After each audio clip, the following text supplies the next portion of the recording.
Now, the WGAL News 8 Storm Team Forecast with meteorologist Ethan Houston. We have dozens of storm reports coming in from the National Weather Service. Most of the reports are in the form of wind damage, either trees or wires down. We know there were areas of the Susquehanna Valley that didn't have power. Also had some reports of some hail. And thank you to those for sending in the pictures and videos on our WGAL News 8 Storm Team page. Outside right now, weather has quieted down, but it hasn't cooled down. You can see now we're starting to see some fog settle in right there along the York Skycam, just above the city lights, that low-lying deck of clouds building on in. 68 degrees in York, and yeah, visibility now down to a third of a mile. It's 68 in York, but the dew point's sitting in the upper 60s, so temperatures are not going to drop much further as we head through the night tonight. Also, if you're watching us west of the river, you could get clipped again by some passing showers and isolated thunder showers. Not expecting these to be severe, but they could be out there through the night as they're moving to the northeast.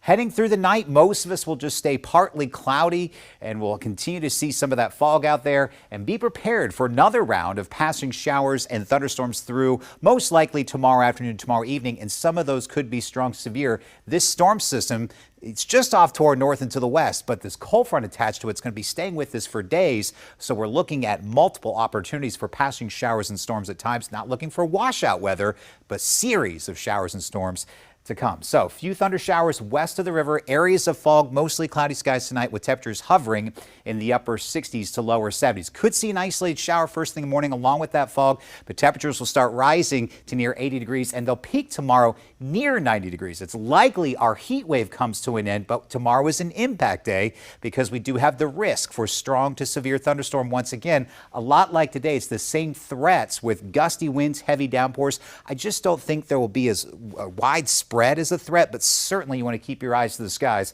as we head through tomorrow evening and into tomorrow night. So here's a look at the rain chances through the night and on into late tomorrow night. Notice the best chance for those scattered showers and thunderstorms will be during the heat of the day until just after sunset, and unfortunately right around the start of those football Friday games. On a level of 1 to 5, our severe weather level is mostly a level 2, so an elevated level, a slight risk for strong severe thunderstorms. Main concerns once again are storms that produce very heavy downpours and also some gusty winds that could bring down some tree limbs and cause some power outages, and could also see some hail. Once again, does not look like a tornadic environment. Window for severe weather for us roughly between 3 o'clock until midnight tomorrow night. Made it to 94, just shy of the record high of 96, so our heat wave continued today.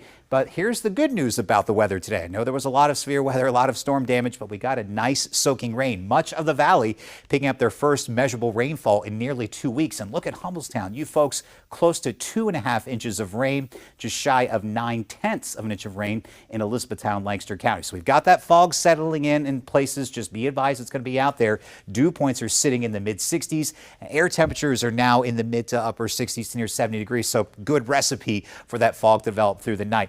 Temperatures are fairly uniform, but still near 80 just off to our south in Baltimore. So again, still looking for the slim chance of an isolated shower. I think things will quiet down as we get closer to dawn. Here comes that cold front from the northwest, but notice it stays off to our northwest. Showers and thunderstorms start blossoming up in the high heat tomorrow. They will continue. Unfortunately, best chance for those will be right around the start of football Friday games.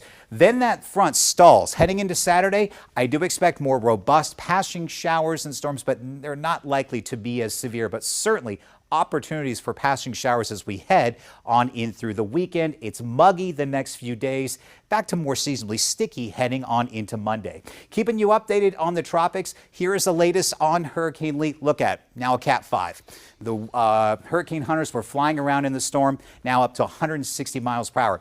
I cannot recall a storm that has grown as fast as Lee has in the history with this. Here's a look at the storm taking it into the far western Atlantic as we head on into Tuesday as a strong Category 4. We have to keep a very close eye on the storm and how it behaves and where it moves mid to late next week and how it could impact the East Coast.